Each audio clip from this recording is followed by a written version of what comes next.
Kā dzēst parādus? Tad padalīšos ar savu pieredzi. Pirms vairāk nekā 3 gadiem man bija ļoti daudz dažādu parādu. Ļoti daudz.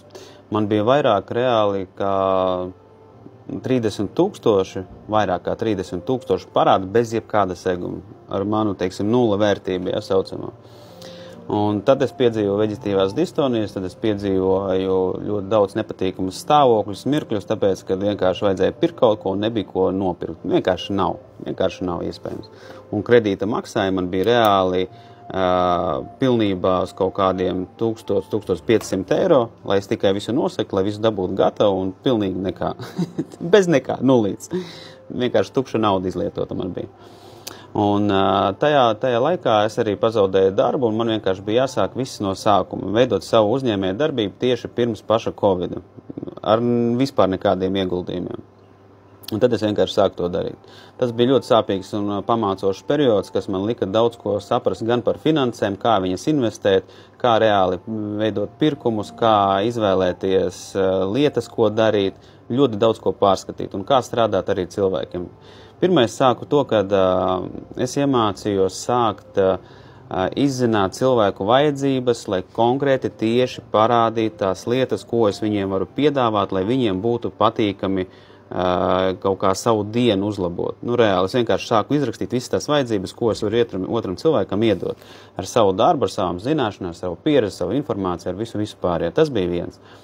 Otrais solis bija tas, kad es iemācījos ļoti daudz tehniskas lietas, kā strādā mūsdienu sistēma Google.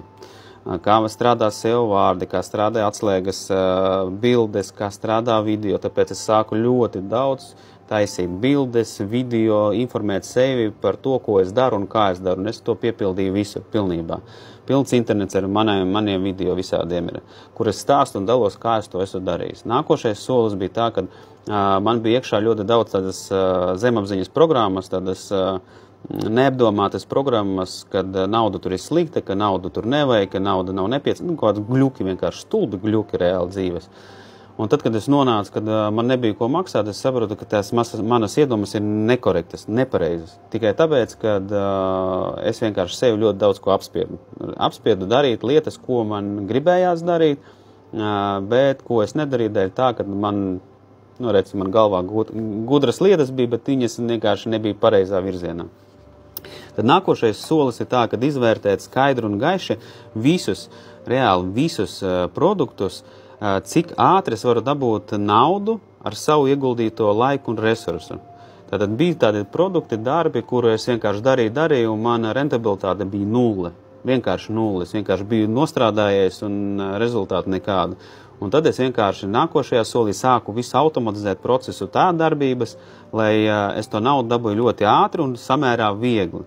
Jo tas process šobrīd ir ļoti svarīgs, jo tādēļ, ka, ja pieņemsim cilvēks nopelna 50 eiro 2 dienās, viņš nevarēs nomaksāt ne rēķinus, ne kredītus, nekā vienkārši. Ja viņš var nopelnīt tur stundas laikā, varbūt pat dienas laikā jau labāk būtu, ja.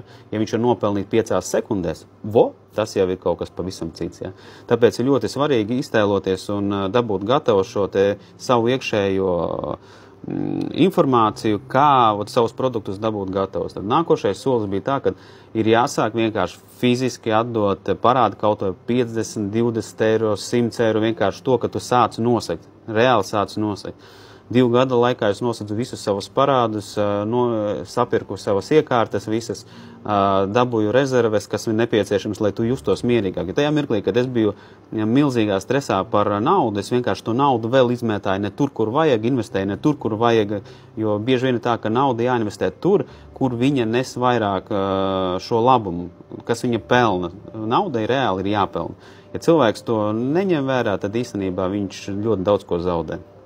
Tad nākošais solis ir tas, kas tāds visinteresantākais, ja? Tad, kad mēs dodam naudu, ir jābūt pateicībai. Pateicība piegādātājiem, pateicība cilvēkiem, pateicība par produktiem, pateicība vispār par visu dzīvi. Tad, kad mēs sākam to ievērot, mūsu parādi sāk pazust. Tas ir ļoti interesants tāds likums. Es to arī agrāk domāju, ka tas tā nestrādā, bet izrādījās, ka viņš afigeni strādā, jo tajā mirklī, kad es to daru, man tāds iekšējs miers parādās, ka tas viss notiek pareizi. Tāpat tās dāvināt dāvanas sievietēm, ja. rūpēties par sievietēm. Tur ir ļoti, ļoti daudz visādu niansīšu, kas palīdz cilvēkiem dzēst parādus. Un, protams, visa tā plānošana, kas ir saistīts ar finansēm, ja, kad mēs skatāmies, kur vispār investēt un kur varbūt nevajag reāli investēt lietās. Ja. Tādēļ, lai izdodās sākt soli pa solim to visu sakārtot, lai jūs vienkārši parādi izdziest un parādās jūsu iekšējais miers un resursi, kā īstenībā savu dzīvi forši nodzīvot. Ja.